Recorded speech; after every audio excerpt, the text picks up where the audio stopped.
the mosque is a very emotional issue, but it is a core principle in this country. If people own private property and they want to build a mosque or a synagogue or a shul or a yeshiva or a church, it's not up to the government to tell them they can or cannot do it. We cannot go with a principle where the government says you may not build a yeshiva there or a shul there or a mosque there. Public is a different thing, but the government cannot do that.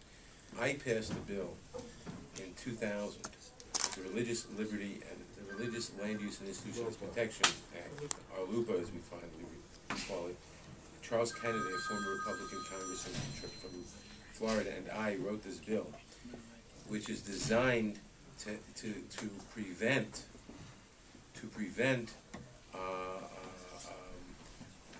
public agencies from interfering with religious practice in various ways. The way it comes up most often is with the Orthodox community, by the way, when they want to build a yeshiva or something in Great Neck or in Elmont, and people don't want it there for some reason, and they oppose it, and they try to do zoning or whatever, they use our LUPA to change that. I mean, to challenge that, to support religious freedom. The mosque is private. It's not just a mosque, by the way. It's a community center with a mosque in it. Anyway, for shorthand, the mosque. Right. The mosque is a private operation. As long as it's within the zoning, the government has no power. Can they check when funding is coming for that mosque? Yes and no. People can inquire. My suspicion is they don't know yet. My suspicion is they're hoping to raise their own private money. They're thinking maybe they'll get foreign money. I don't know that they know where the money's coming from yet. I mean, we're all familiar with people with grand schemes who don't have the money yet, but are hoping the money will arrive like manna from heaven. But there's a problem with that too. The government cannot inquire beyond normal inquiry procedures. We can't persecute, in effect, a church or a shul that we don't like for other reasons by saying, where's your money coming from? Unless there's some reason to believe. I mean, we have laws. We have laws about the importation of money, about money laundering, all of this stuff. If there's any reason to believe that any law is being violated, then the government can inquire. But if the money is perfectly kosher, so they can inquire. We don't want to give. The problem is you don't want to give the government that kind of power. Because you give the government power to inquire on that, you don't know who's going to use it how it's going to be used 5 years from now or next year. And the Jewish community in this country has been very, very strong for a century almost, on these questions, not simply because we're wonderful people who have great thoughts of religious freedom in our head, but also because we're a minority, a small minority. And you never know when government power will be used against the minority. That's why we have always supported expansive notions of religious freedom, and we cannot change that now, as unpleasant as it may be to think about it. And I will just add, in my mind, in my head, I agree with what Jerry said.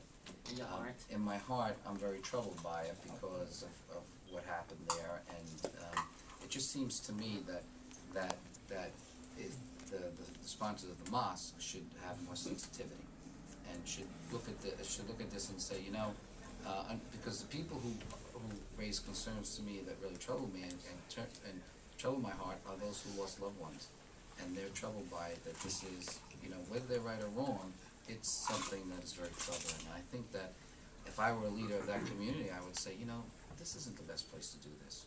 Yes, there's religious freedom, and all those principles are true, and Jerry's right, you don't want to turn back on any other religion, but given the time, given the situation, we have a very similar situation in Staten Island where there's a smaller group that wants to have a mosque, and there it was also, it was a very bad location from a zoning point of view and from quality of life point of view, so it was easier to take the position. But here, this one, in my mind, I know he's right, but in my heart, I'm very troubled by it. Is that in your district? My district. Go ahead. Let me say one other thing, by the way. The people who really bother me in this, I have full sympathy for relatives, and they're relatives of people who lost loved ones in 9/11 on both sides of this issue, by the way. We're hearing from the people like Sally Reaganhart and company, but there is a committee group on the other side. I have very strong emotional understanding of people who don't want to see it there and so forth. The people, and I understand it on both sides, the people who really bother me, the one group of people who really bother me in this whole thing, are the people who will come out and say it's terrible, etc., and you know, the emotions and all of that, but won't support health care for the victims of 9/11, as we just had in Congress. People who are perfectly happy to orate on these topics, but won't help the victims. Okay, sure. The congressman mentioned, and I'm just wondering if you can take another moment. I was happy to hear about that you stood up and standing up to our president when it comes to Israel.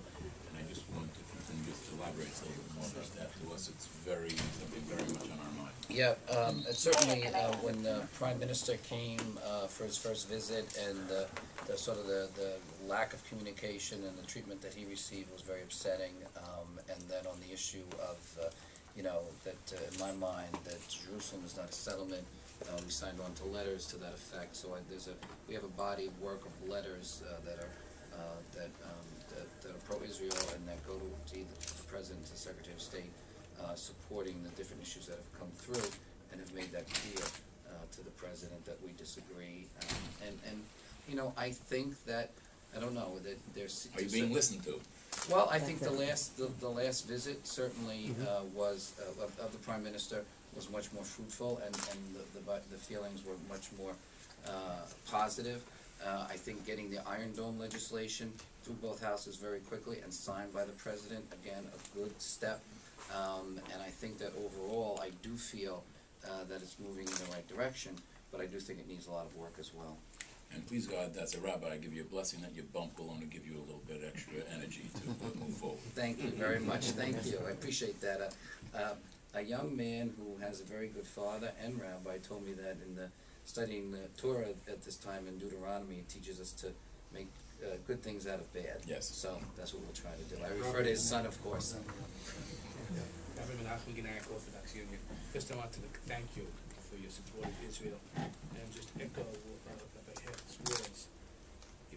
When President was almost disdainful, when the Prime Minister came here, it sent, you know, this daylight between the United States and Israel. The ripple effects in Europe and other places where Israel, there are so many forces trying to disenfranchise its investment and so on. They took it as a signal that, you know, that Israel's fair game. So I don't think that was the President's intention, but the effect was very profound. So I thank you for your support. I'm just curious to hear. I know that Jerry, the Congressman, met with the President in the White House with the Jewish delegation, and what your interaction, you know, how he feels about this. How the President feels about it? The President wasn't saying how he felt about that, but I think that I think it's fairly clear. I think some things are fairly clear. I think the President, the administration, made a very bad mistake initially, and it's a mistake that a lot of new administrations make. And the mistake was they figured we got to get talks going. The Bush administration made a terrible mistake by having hands-off attitudes for 8 years, which I think was a mistake. And we got to get involved right away. And the way to get negotiations going is to squeeze the Israelis for some concessions on the settlements. Then we'll go squeeze the Arabs for some reciprocal concessions. And with those both in hands, we'll get talks going. And they tried to do that with the Israelis and picked the wrong thing, where the Israelis could not agree very much. They got some things. Then they went to the Arabs, and the King of Saudi Arabia told the President to go jump in the lake. In effect, they went there and got nothing. And at this point, you had the meeting with the Prime Minister when there were all these tensions. And I think they realized afterwards that that was the wrong course, that this wasn't going to work, that even if they got concessions from the Israelis, they weren't going to get anything from the Arabs. And I think the course since then has been quite different. No administration says, gee, we really screwed up, we really made a mistake. They're not going to admit that publicly.